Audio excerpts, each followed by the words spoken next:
বাতিলের জন্য দাবি নিয়ে এসেছে। এখন আমরা দেখেছি যে শিক্ষার্থীদের মধ্যে বিশৃঙ্খলা তৈরি হয়েছে। আমাদের সাথে কথা বলার জন্য আমরা এসেছি। আলোচনার সাপেক্ষে এইচএসসি শিক্ষার্থীদের যে বর্তমান অবস্থা সেটি পর্যালোচনা সিদ্ধান্ত নিয়েছে। এই সিদ্ধান্তের জানালে আমাদের আন্তঃবোর্ড সমন্বয়ক আমাদের শ্রদ্ধেয় তপন কুমার সরকার স্যার।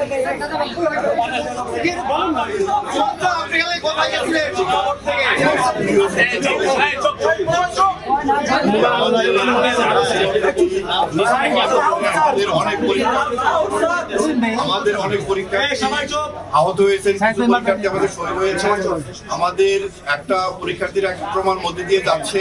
আমরা সবাই এটা বুঝতে পেরেছি, আমরা এটা নিয়ে পর্যালোচনা করেছি।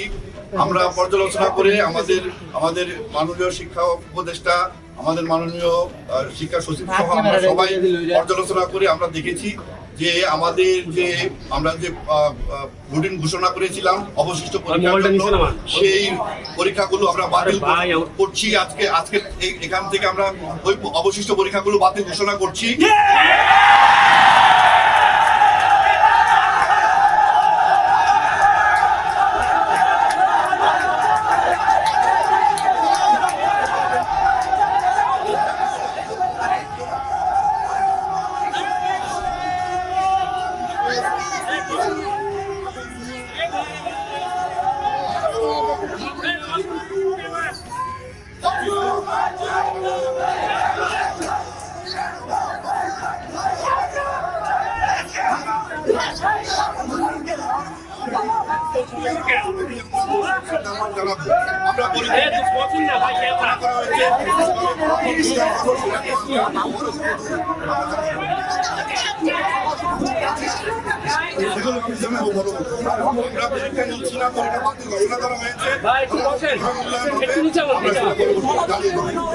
আমরা